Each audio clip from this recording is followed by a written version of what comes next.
What's going on, people? My name is Antoine, this is ATM Tech, and welcome to the channel. So as you may or may not know, here at ATM Tech, we do tend to cover the flagship devices, your S21 Ultras, your Galaxy Folds, those sort of things. Now, these are the kind of devices that most of you guys are interested in and you want to see more about. However, I do understand that not everyone has a budget for these type of products. And actually, sales figures show that majority of phones out there that are sold tend to be in the low to mid range. So today I figured I'd cover a device that's more in line with what people are buying today. So I have this phone here. This is the Honor 9A, and it's very much an entry-level device. So in terms of specification, it's actually not too bad. So it has a 5000 milliamp battery, 3 GB of RAM, 64 GB of storage, expandable up to 512 gig. It's dual SIM, and it has a triple camera system with a regular camera, wide camera, and a depth camera. The Honor 9A does have an in-house quad-core processor developed by Huawei. I couldn't find much information about it other than the fact that it's quad-core, but it's fair to assume that it's a low-end chip. And then the price is £129, so that gives you an idea of where this phone sits in the market. So we're going to run some games on this thing and see how we get on. Honestly, I don't have very high hopes, but we'll see how we get on.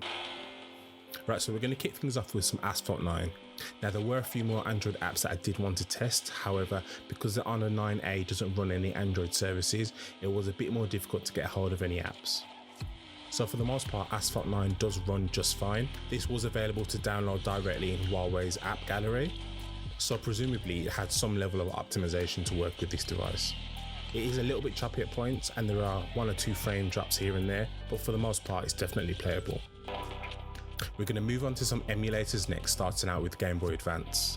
Now, I'm definitely expecting mixed results, but so far Metroid Prime running on the Game Boy Advance emulator seems to be doing just fine. For the most part, Game Boy Advance emulators are pretty easy to run even on lower end devices, so there's not really much surprise that this is running okay.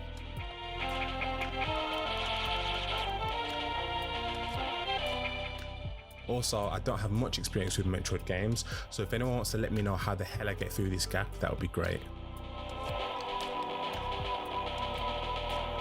Now we're going to have a look at some N64 with Extreme G2. Now, this is the first system that I expect is going to push the Honor a little bit. For the most part it looks okay, but you can see as time's going on it's starting to chug a little bit and there are dropping frames left, right and centre.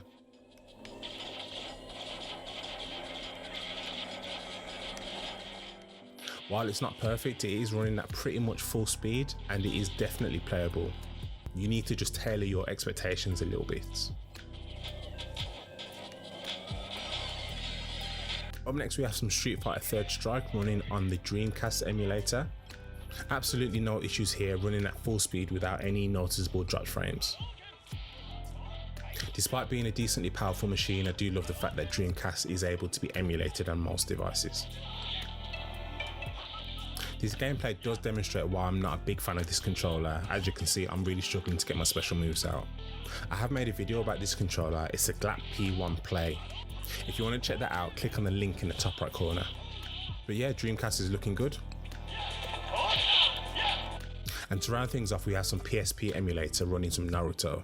I can confidently say that the Honor 9A is not powerful enough to be running PSP. By default, the emulator boots up in 2x resolution, which starts off okay, but then you quickly see I have to drop the resolution down just to get some playable action. But even then, as I go on, things get worse and worse, as you'll see. Where'd you guys come from? Don't panic. Now we're getting to the point where the game's literally not even playable. If I was to guess, I would say this is 2-3 frames a second. Definitely not playable. So it's fair to say PSP is the limit of this phone's capabilities.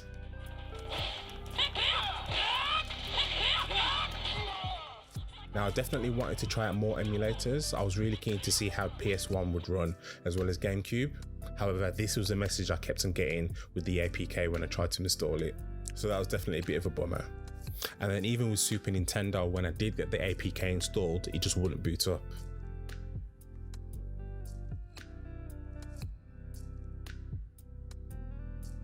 Now, honestly, I'm not sure if this is just an issue with the Google Play services or if it's to do with Huawei's chipsets. I'm not sure. But this just reinforces why I've stopped recommending people to buy any Huawei or Honor phones that don't have Google Play services on them.